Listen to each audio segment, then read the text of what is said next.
Hello friends, Namaste. I am Dr. Alisha Manandhar and I'm thrilled to welcome you back to another insightful session as we delve into the recall questions of the year 2078 for community medicine. I'm here to support you in every step of the way possible. Before we jump into the questions for this year, I want to express my gratitude for the overwhelming response we received from our previous videos on recall questions for CEE 78 this time 7 in community medicine. Your positive feedback and success stories have been both humbling and inspiring. It's happy to know that our efforts have been fruitful and, more importantly, beneficial to all of you who are diligently preparing for entrance exams. In today's session, we aim to continue the tradition of providing comprehensive insights into past questions, helping you strengthen your understanding of key concepts and excel in your preparations. Remember, each question is an opportunity to enhance your knowledge and refine your skills. Let's look into the marks weightage that's been allocated for this year's CEE 78 this time. So in the screen, I have kept the marks weightage that's allocated for for CEE 2078 this time. So starting off with, the highest marks is allocated for medicine and surgery, 18 marks each, followed by Obs and Gynae, 12 marks each, for pediatrics, 12 marks, and the third highest marks is allocated for community medicine. So here we have community medicine and research methodology. A total of 10 marks is allocated, in which for community medicine we have 6 marks, and for research methodology we have 4 marks allocated, a total of 10 marks. So we have 10 marks allocated for community medicine and research methodology, which is the third highest marks allocated. So we cannot afford to miss. Even one question is a great, if we mistake one question, it will hamper a lot in our overall score. So we have to be very careful while attempting questions on community medicine. Okay, so now let's embark on this journey together as we navigate through the recall questions of the year 2078 in community medicine. Let's start with our first question. Our first question here is, as you can see on the screen, according to National Immunization Program, PCV vaccine, that is pneumococcal conjugate vaccine, is given at the time of, options given here are option A, 6, 10 and 14 weeks, option B, 6, 10 weeks and 9 months, option C, 6 and 9 months, and option D, 12 and 15 months. So before attempting these kind of questions, we have to be very much conversant and well versed with the national immunization schedule that is provided by the government itself. So let's look into the national immunization schedule once. So this is our national immunization schedule. As you can see on the screen, we have starting off, we have BCG followed by Rota, and then we have pentavalent vaccine, which comprises of DPT, hepatitis B, and Haemophilus influenza B, followed by OPV and all other vaccines, as you can see on the screen. But main concern is we are asked a question on pneumococcal conjugate vaccine. So let's see the immunization schedule here regarding pneumococcal conjugate vaccine. So it protects against pneumonia, given at 6, 10 weeks and 9 months, given thrice, given the route of injection is intramuscular, given at right outer quadrant of thigh, and 0.5 ml. So now let's revisit our previous slide. And so looking into the question here now, we know the correct answer is option B, that is 6, 10 weeks and 9 months. So this is a fair, decent question that could have been asked in the exam, because every year we expect to get questions on immunization. So if we know very well the national immunization schedule, then I'm sure we will not be missing out these kind of questions, and we have high chance of scoring and getting good marks in our exams. So now again, looking into the national immunization schedule, I have highlighted this vaccine, typhoid conjugate vaccine, here with yellow color. This is because this is a new vaccine that has been added in the national immunization schedule. So I hope you all know that we have very high probability that new things will be asked in our exams. So typhoid conjugate vaccine protects against typhoid given at age of 15 months, that is given once and given intramuscular and given at the left outer quadrant of thigh and given 0.5 ml.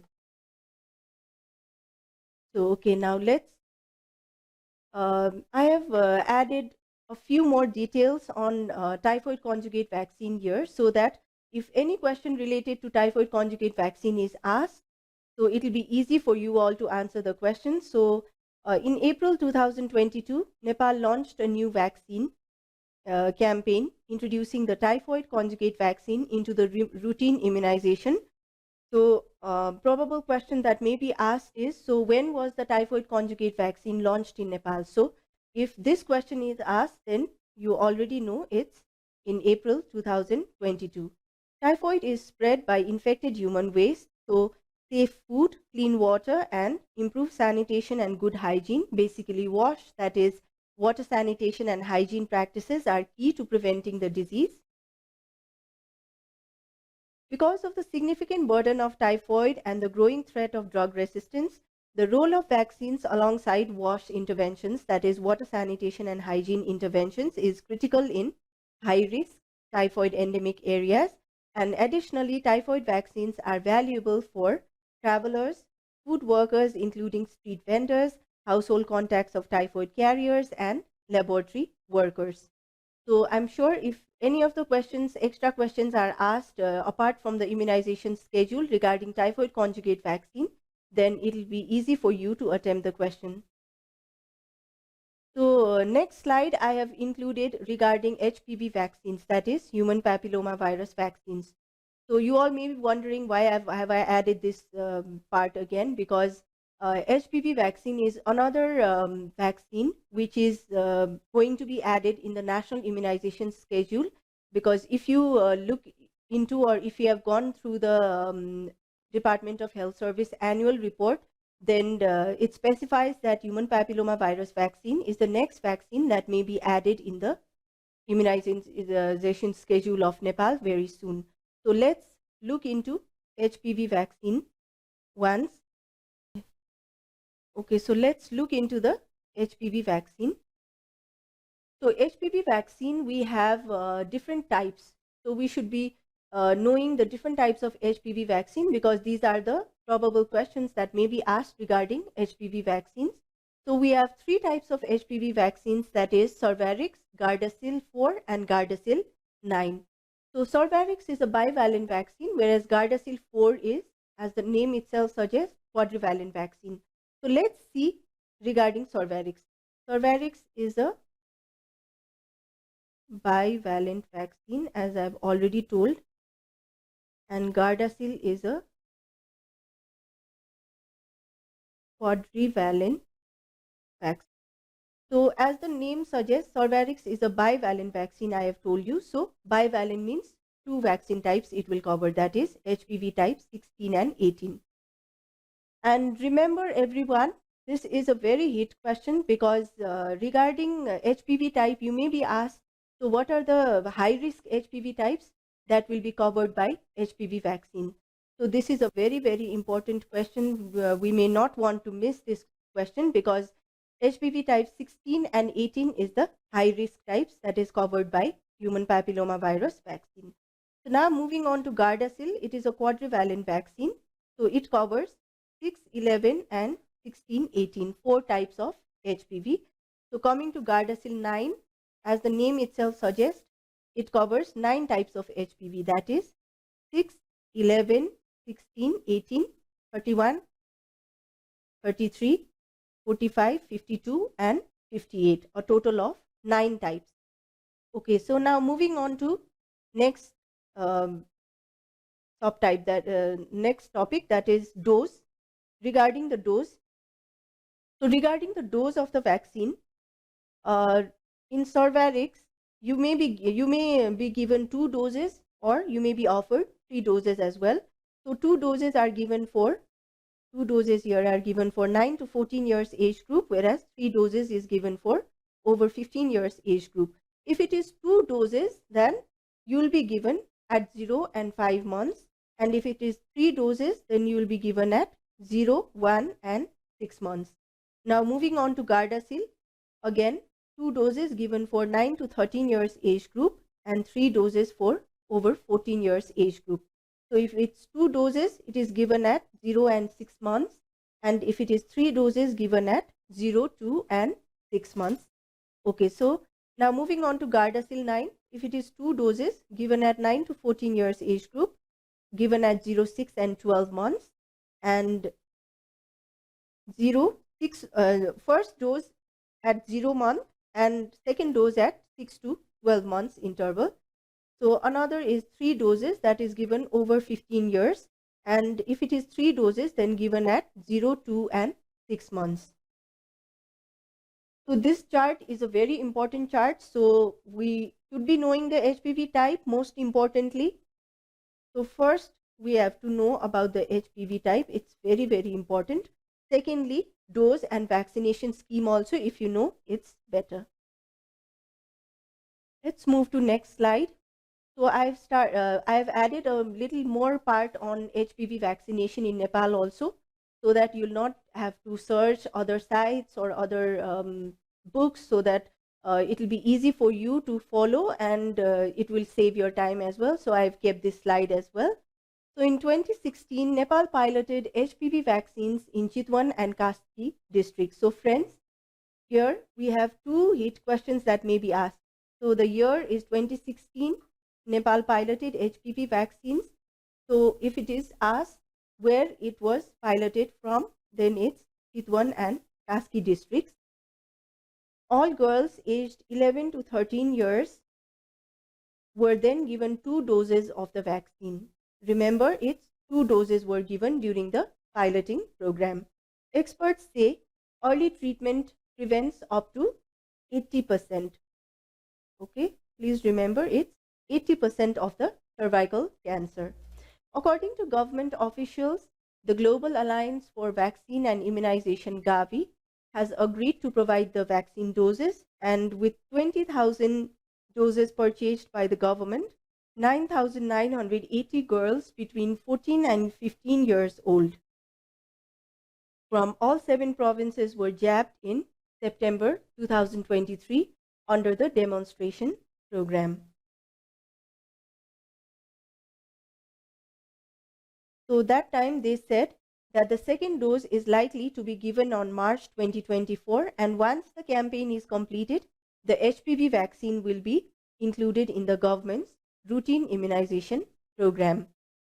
So carrier countries like Bhutan, Sri Lanka, Thailand and Maldives, these countries have already introduced HPV vaccines nationally, while India and Indonesia have introduced them in some districts.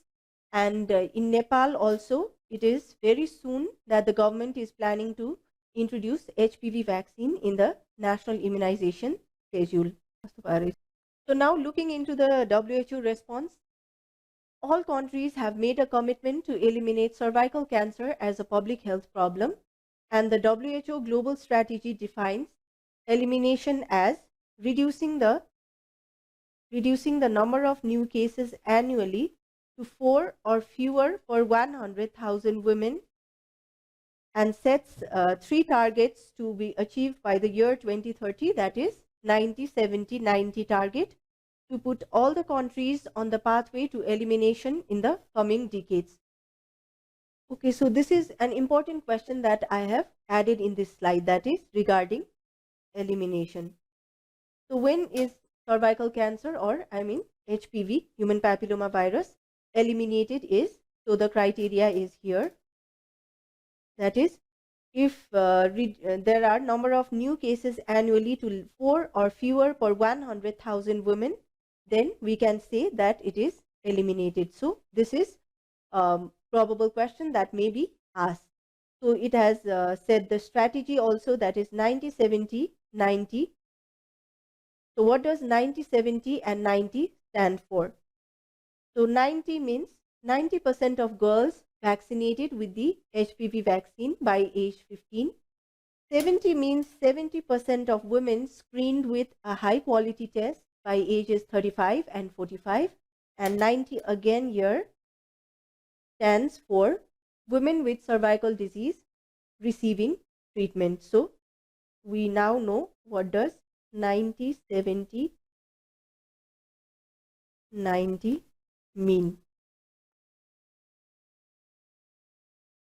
So, okay, so I have added one tricky question here. So, can boys also get HPV vaccines? Because since in newspaper articles, in our books, and in videos everywhere, we have been talking about cervical cancer and HPV vaccines related to only women, females. So, can boys also get HPV vaccines? So, let's think about this once, friends. So, what do you all think? The correct answer is yes. Even boys can get HPV vaccines, as it can help prevent boys from getting infected with the HPV types that can cause cancers of the mouth or throat, penis, and anus, as well as genital warts. So if you are asked question if boys can also be vaccinated against human papilloma virus, then please don't miss out these kind of questions. The answer is always, always, always yes.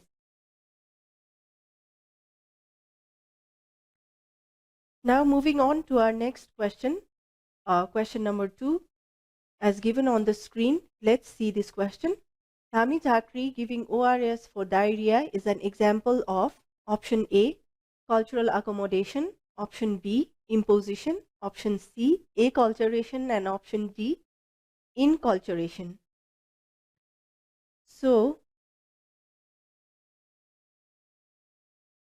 before attempting this question, I have tried to set a brief background regarding the options given so that it will be easy for us to attempt the question. So, what is cultural accommodation?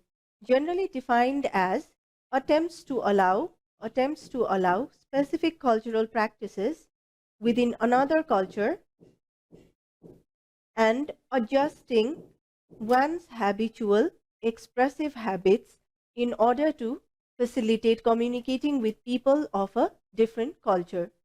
So, cultural accommodation is generally defined as attempts to allow specific cultural practices within another culture and adjusting one's habitual expressive habits in order to facilitate communicating with people of a different culture.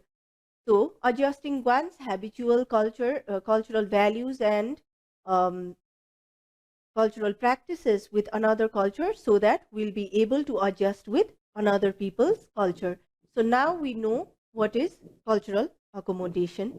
So moving on to next slide, what is cultural, why is it important? So why is cultural accommodation important? It is important because it happens when a person accommodates to a new culture but stays true to their home culture, because it allows those new to a culture to fit in and feel accepted by a new culture. So this is why cultural accommodation is important. What are the examples of cultural accommodation?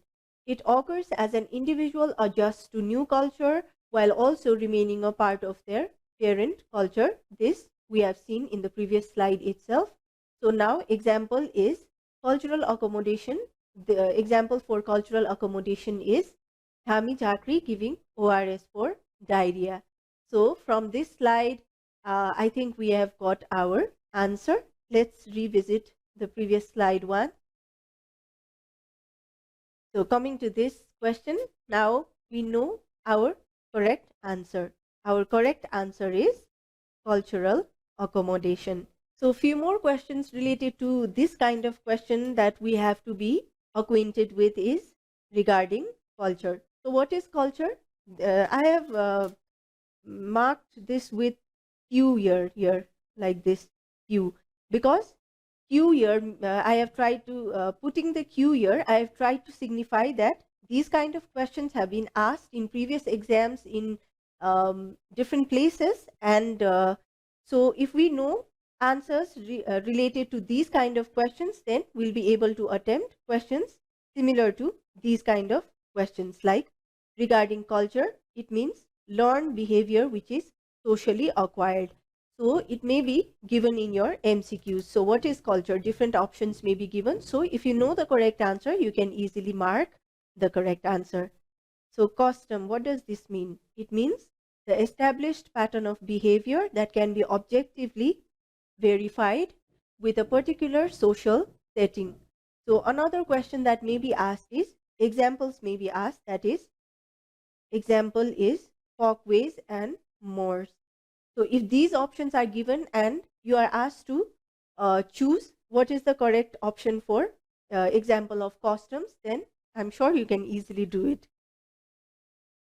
So I would like to stress here that since it is a recall session, whatever best possible questions we could get, that is what we've tried to include in this session.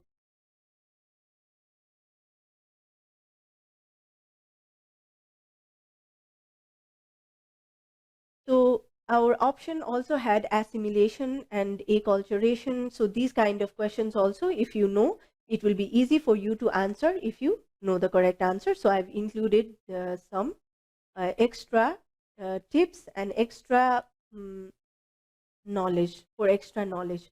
Acculturation is cultural contact that has been previously asked or mixing of two cultures. So these are repeated questions. So you cannot afford to miss at least the repeated questions. So I've included these also in the slides. I hope it will be helpful for you for your exams. It is cultural change due to socialization. When there is cultural contact between two people with different types of culture, there is diffusion of culture both ways, which is called as acculturation. Again, repeated question. So, what are the different ways through which cultural contact may occur? I have given different options. That is, it can occur through trade and commerce, occur through industrialization or propagation of religion or education. Okay, so assimilation refers to the adaptation process that occurs when two or more cultures come into contact. It most commonly happens when migrants move to a new culture and involves adapting new beliefs, behaviors, and forms of culture that of the dominant group in the new culture. Assimilation is a more extreme form of cultural change. This is again another MCQ. Friends, this may be again asked. More extreme form of cultural change. So it is more extreme. Assimilation is more extreme form of cultural change and involves the complete adoption of the dominant culture as well as the rejection of the previous culture. So for assimilation, you may need to reject the previous culture, your previous culture. Moving on to acculturation, it is voluntary. Acculturation is voluntary and can be reversible, whereas assimilation is more permanent. So, okay, so I have included the similarities and differences as well here so that it will be easy for you to again grasp the concept.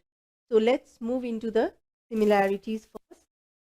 So if we look into the similarities regarding acculturation and assimilation, so the similarities are first option, let's see, it is both involve changing cultural identity, beliefs, values and behaviors to fit into a new culture.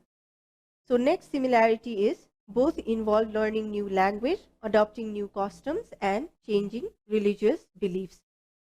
Next similarity is both are evolutionary process constantly in flux. Another similarity that we can find is both can be studied individually and in a group setting as well. And next similarity that we can find is both require direct contact with the new culture. So these are our differences. Sorry, these are our similarities. Now moving on to the differences.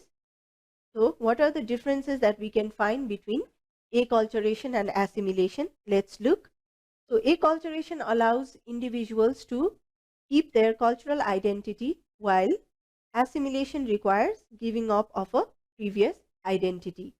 Acculturation allows individuals to keep their cultural identity, while Assimilation requires giving up a previous identity. So this is the first difference that we can find.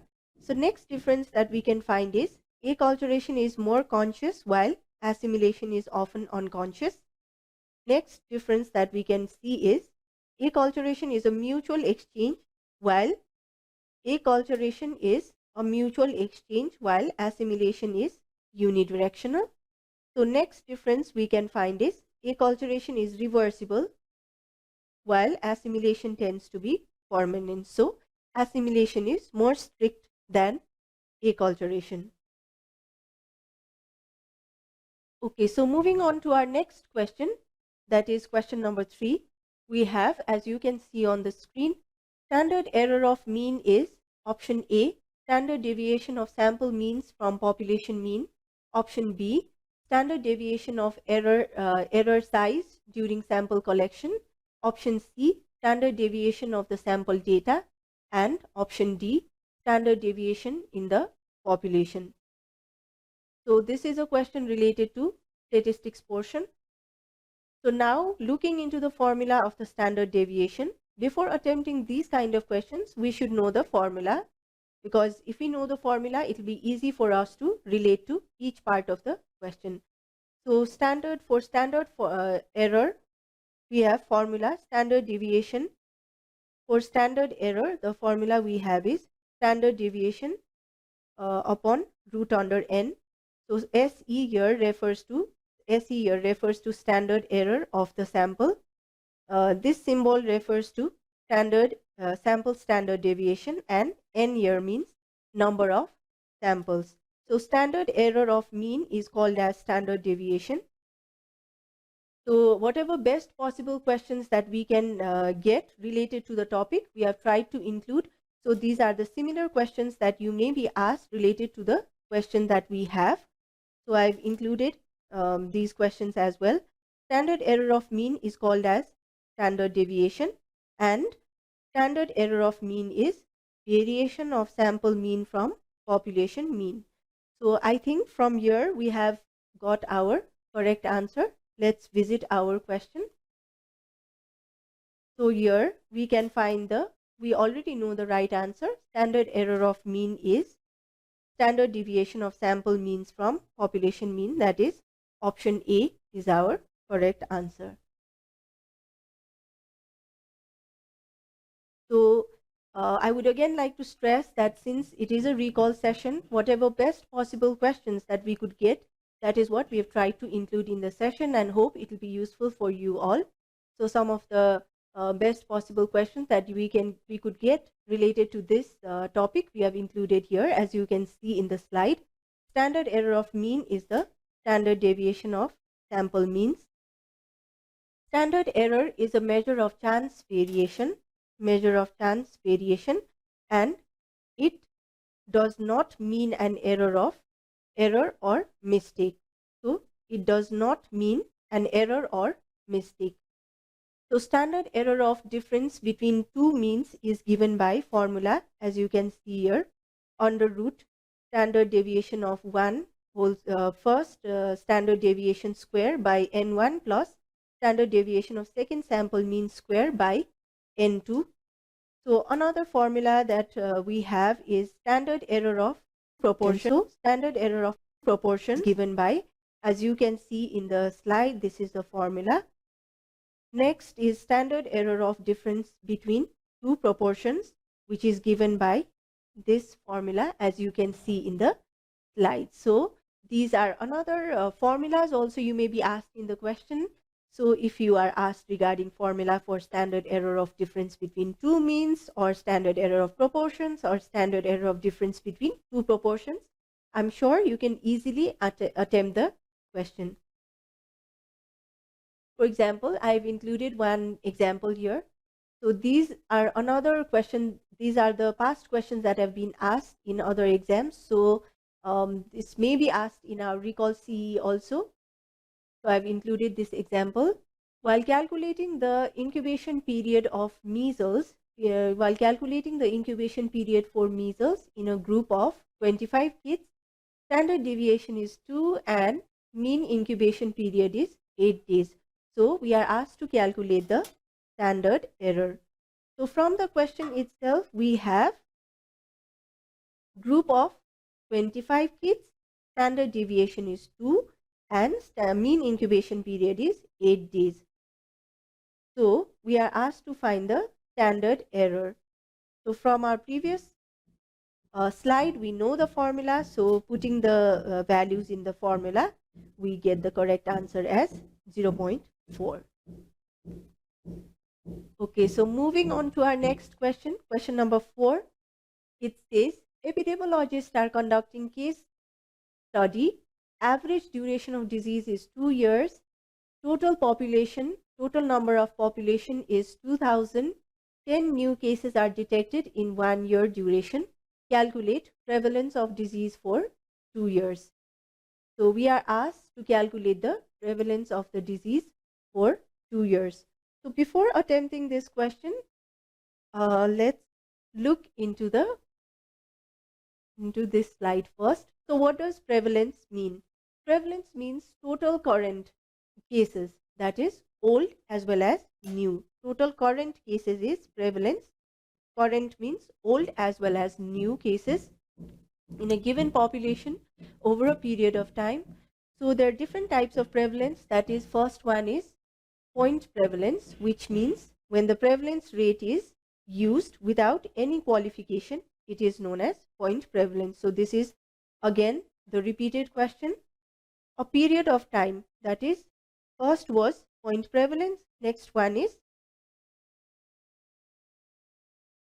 period prevalence. So prevalence is equals to number of total new plus old cases of a disease in a year by total population. So this is the formula into 100. So prevalence can be determined from cross-sectional study. So this is again very hit question as well as repeated question. So prevalence can be determined from. So if you are asked what can you determine from cross-sectional study, then you have the answer as prevalence. So now using this formula, let's look into our question and find out the correct answer. So the information that we are given in the question is the duration is 2 years, total number of population is 2000, and 10 new cases are there. So solving this question from the formula that we already have and putting the values in the formula, the total new cases is 10 out of 2000 population and duration is 2 years. So now solving this question, we get 10 divided by 1000. So we know our correct answer is option A. Now some of the similar questions that we should be knowing is measurements of morbidity. So what are the measurement of morbidity? So these are again the repeated question, and you may be asked the repeated question all over again. We never know. So if we know the answer, it will be easy for us to attempt these kind of questions. So measurements of morbidity are, first is incidence, second is prevalence.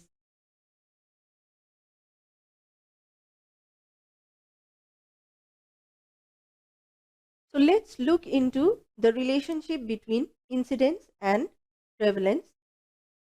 Given the assumption that population is stable and incidence and duration are unchanging, prevalence is given by incidence and mean duration of the disease. That is, prevalence is equal to incidence and duration, I into D. Prevalence of a disease describes balance between incidence, mortality, and recovery. Balance between incidence, mortality, and recovery. Again, friends, I have marked here Q because this is the repeated question.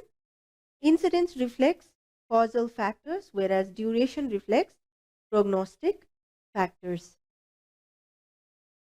Numerator is a part of denominator and is always expressed in percentage in case of prevalence.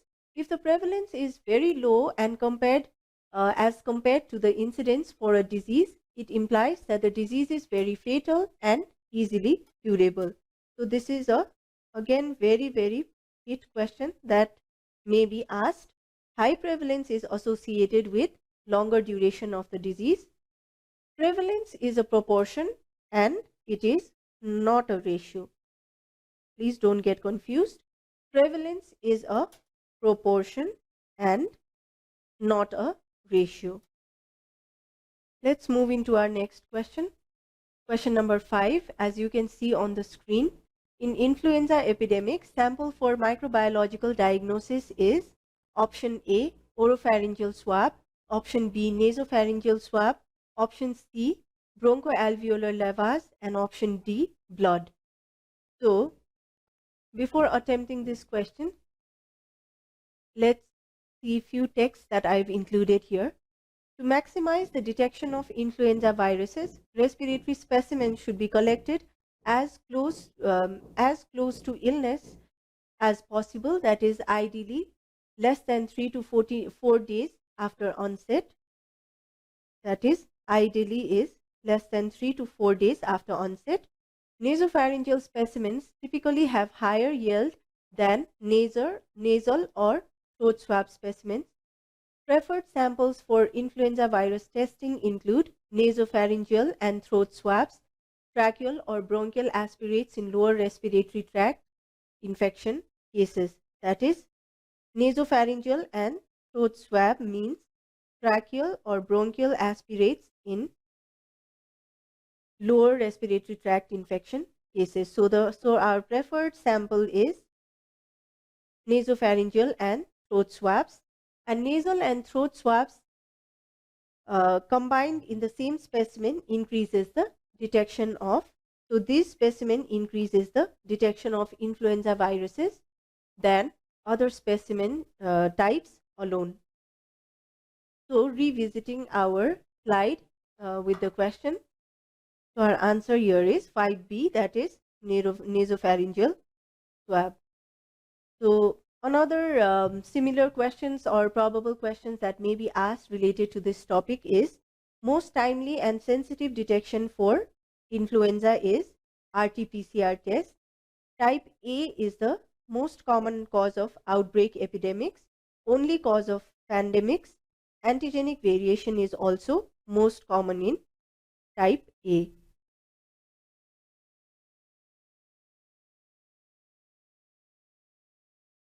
So another similar questions that may be asked related to this topic I have included here. Cyclical trends in influenza. So regarding the cyclical trends in influenza, in type A epidemics, it occurs every 2 to 3 years, type B every 4 to 7 years, and type A pandemics. So don't get confused here. These two were epidemics, whereas type A pandemics occurs every 10 to 15 years. Usually pandemics occupy larger geographical area, as well as the duration is quite longer. So it is 10 to 15 years. Source of infection for influenza is clinical case, and high risk groups are morbid obese, children less than 18 months, and elderly. So these may be included in your options and you may be asked the right answer. So these all are the right answers for high risk groups. So again, one important question is, drug of choice for H1N1 influenza is oseltamivir 75 mg BD twice a day for 5 days. So even if you don't know this dose, at least don't forget oseltamivir is the drug of choice for H1N1 influenza.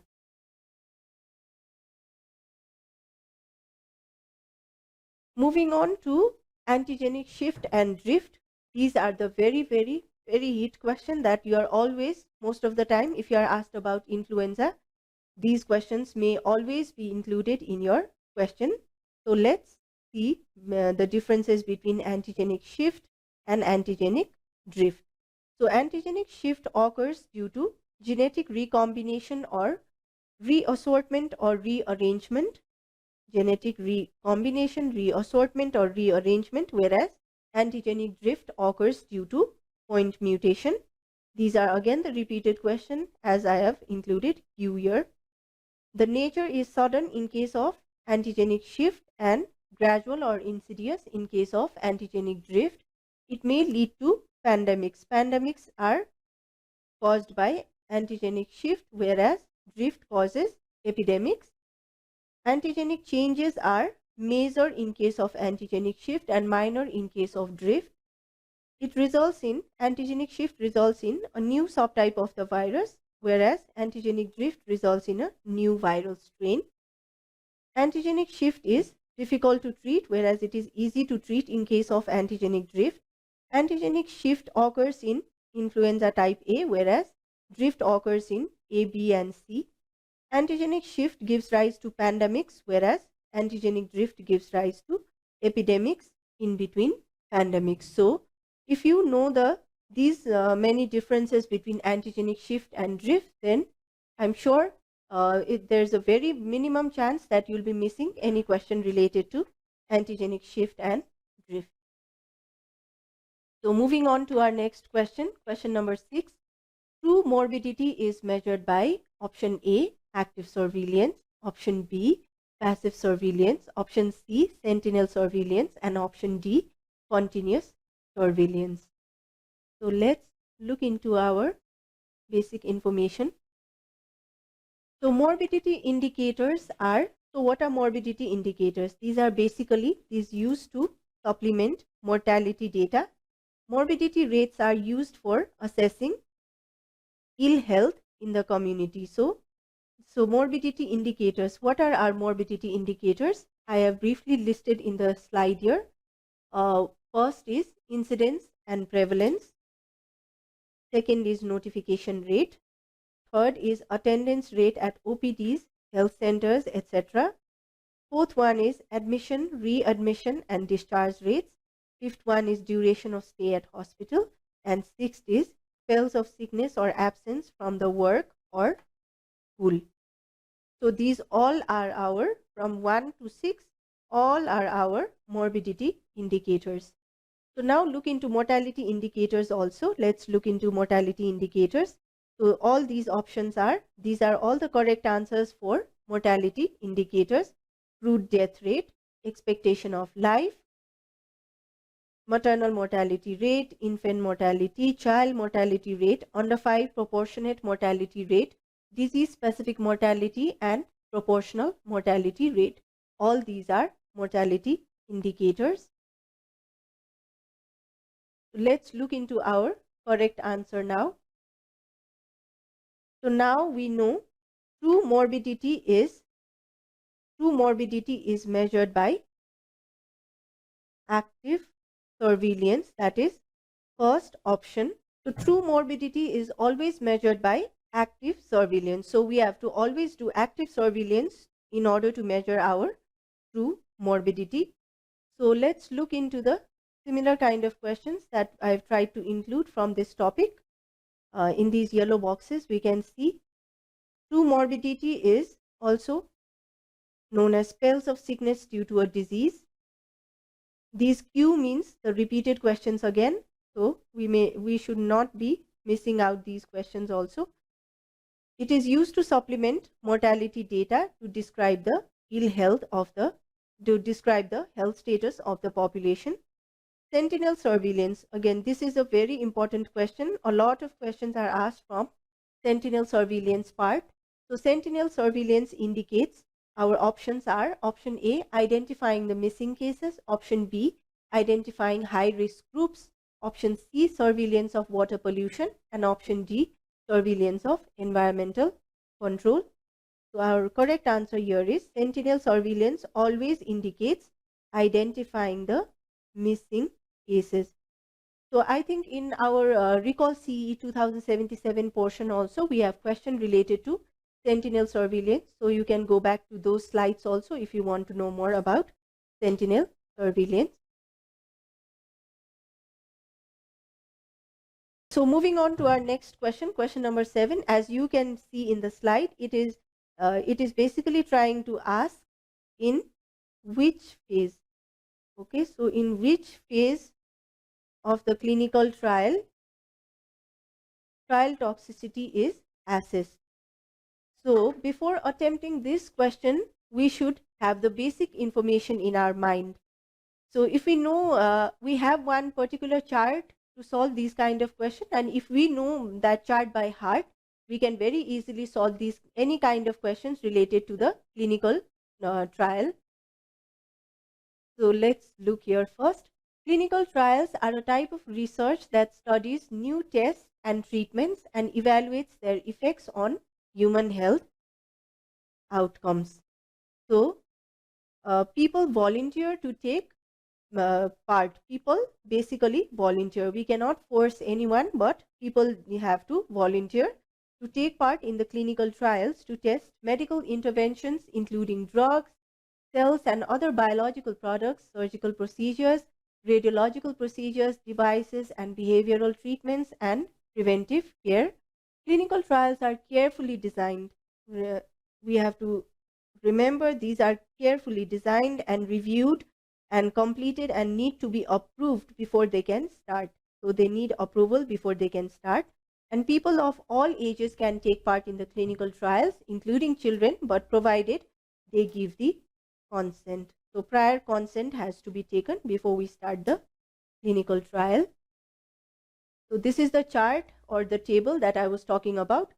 So in this table, basically, I've tried to include every possible question and that may be asked, as well as few year means these have already been asked in previous exams. So we should not be missing, or we cannot afford to miss these kind of questions. So their clinical trials basically have two phases, that is preclinical phase and clinical phase. Preclinical phase includes lab experiments in which the unit of study is animals. So this question has already been asked. This is a repeat question. The purpose is pre-testing. Moving on to clinical phases, we have phase 0, 1, 2, 3, and 4. A total of 5 phases. In phase 0, the unit of study is healthy human volunteers and purpose is for microdosing. This is again a repeated question. In phase 1, unit of study is again healthy human volunteers and purpose is safety and non-toxicity profile. In phase 2, 3, and 4, patients are the unit of study, and in phase 2, the purpose is for assessing efficacy. In phase 3, the purpose is for comparison with existing drugs. This is a very hit question. A number of times it has been asked in exams.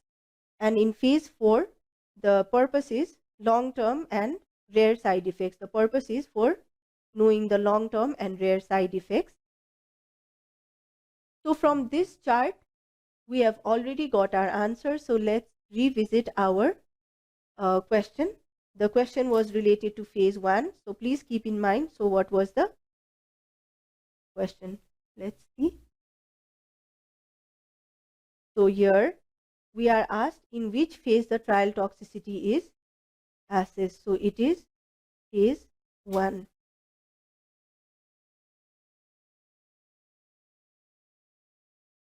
So some of the this clinical trial is a very important. It is really very important part that we have to cover while giving any entrance exams, because a lot of questions are asked from clinical trial, and it is not that difficult also if we know the slide that I've just shown you. If you are conversant with the slides and all the details given in the table, then you can easily solve the question. It's not that difficult. So other probable questions that may be asked, I have kept in the box here. Phase 3 is an RCT, that is randomized controlled trial, in which there is comparison of a new drug with an existing old drug. A new drug is launched in the market after phase 3. Longest phase of the trial is phase 4. Post marketing surveillance is done in again phase 4. Maximum tolerated dose of a drug in phase 1. Maximum drug failure is reported in phase 2. So remember, all these are repeated questions which have already been asked in previous exams. We have to basically, friends, equip ourselves in such a way that we'll be able to answer any of the questions related to these particular topics. So First of all, to solve these kind of questions, you should be going through this table by heart. Learn this table by heart, each and every keyword that is given. So these are all, everything that's given here, please take these as keywords, okay? So you'll be able to solve any question related to this clinical trial if you know this table. Moving on to our next question, that is question number 8. Soiling index is used for option A, air pollution, option B, water pollution, option C, soil pollution, and option D, noise pollution. I think most of all will get this answer correct because this is a very repeated question. And let's see our related part. Chemical indicators of air pollution is given by sulfur dioxide. This is the best indicator of air pollution, asked a lot of times in our exams. Option 2, smoke or soiling index. Option 3, grit and dust measurement. Option 4, coefficient of haze. And option 5, air pollution index. These all are the correct options. Chemical indicators of air pollution means all these options from option 1 to 5, all are the chemical indicators of air pollution. So I've added few things in note also, that is soiling index is the measurement of visibility interference in the atmosphere. Soiling index is the measurement of visibility interference in the atmosphere. That means in the atmosphere means you're getting the concept, right? Soiling index means for atmosphere means related to air. This is related to air. Most of the times what we get confused in this question is, since the word soil is there, you think it is for land pollution, but no. This is for air pollution. It is also known as smoke index or coefficient of haze. Best biological indicator of air pollution is lichens. This is again a very repeated question that has been asked. So now let's revisit our previous slide. Question number 8, soiling index is used for air pollution. We know the correct answer now. So another question, related question that may be asked is, all are indicators of air pollution except. So we have seen the slide related to indicators, chemical indicators of air pollution. We know it is soiling index, it is suspended particle count, SO2 concentration, but McArdle's index is the one which is the exception. So the question here is asking all are indicators of air pollution except. So except means this is McArdle's index. Moving on to our next question, that is question number 9. Correlation is relationship between two quantitative or continuous variable. Height and weight correlation is best represented by. So height and weight correlation is best represented by. It is saying correlation is, so you are given the keywords in the question itself. Correlation is, what is correlation? It is relationship between two quantitative or continuous variables. So height and weight correlation is best represented by. So you are asked what kind of chart is used to see the correlation between height and weight. So if you know the charts that are used for assessing the relationship between quantitative variables, you can easily find out the answer. But first let's look into the text. Scatter plot or diagram is also known as correlation diagram or dot diagram. The word correlation has come here, remember.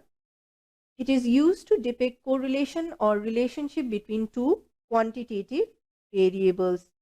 So friends, I think you know the right answer now, because the word, lot of keywords in the question have already come here. Correlation, quantitative. Correlation is best depicted by scattered diagram, and correlation coefficient, that is R, lies between the interval -1 to +1.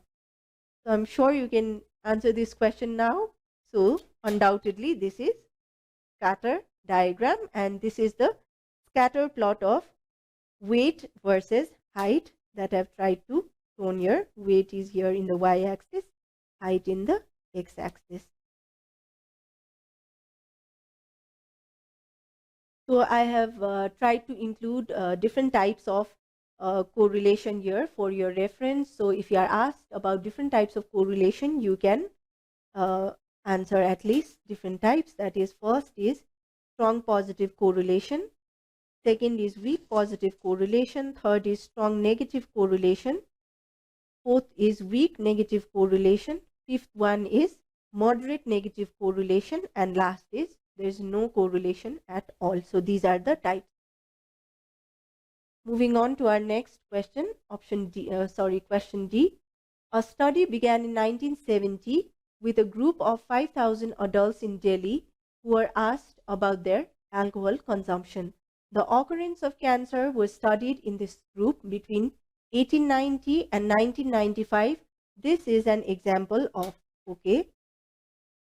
So before attempting this question, let's get into a basic idea how to solve these questions.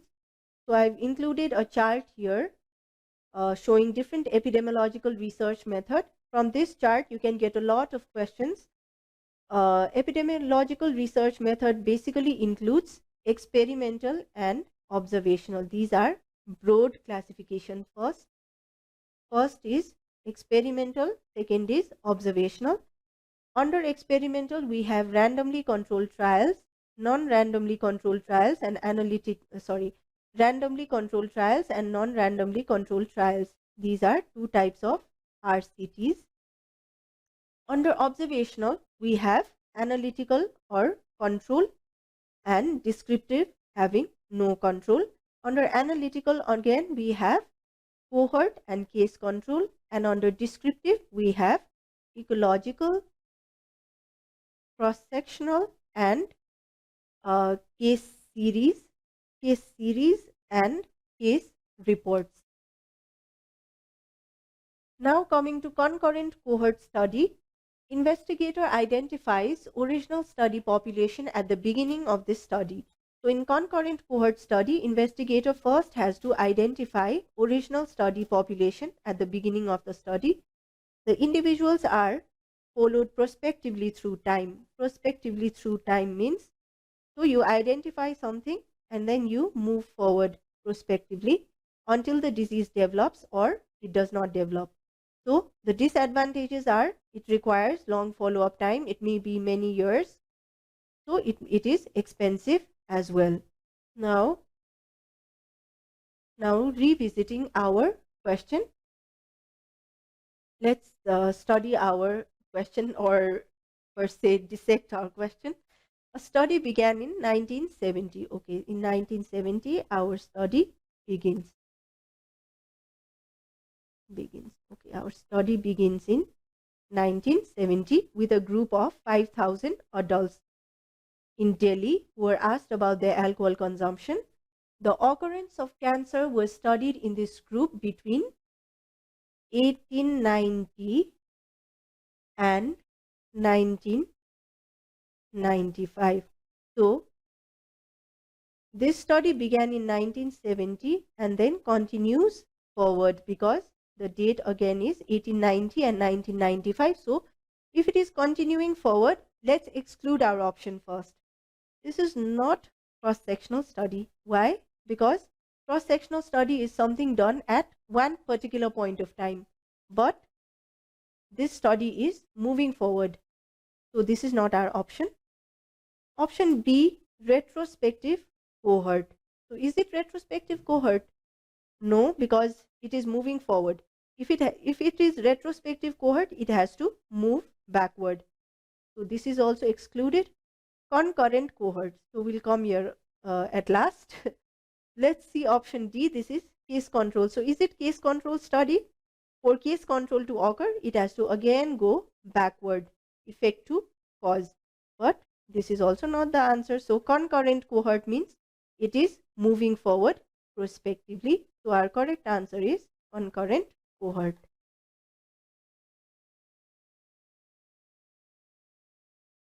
So this is all, and I have included some references that I have. So these are my references. Thank you so much for joining me in today's session on the Recall Questions 2078 in Community Medicine. It has been a pleasure guiding you through these important concepts, and I truly appreciate your commitment to your PG aspirations. As you gear up for the upcoming exams, I want to extend my best wishes to every one of you. Remember, you've put in the effort. Now it's time to showcase your knowledge with confidence. I sincerely hope that this session has been a valuable addition to your preparation strategy. Each question dissected and discussed here is a stepping stone towards your success, and I trust that you'll approach the exams with a newfound clarity and understanding. Best of luck to all the PG aspirants out there. May you shine bright in your exams and beyond. If you found this session useful, please don't forget to share it with your friends. Once again, thank you for your time and dedication. Keep pushing forward, stay positive, and remember that your hard work will undoubtedly pay off. Until next time, take care and happy studying. Thank you.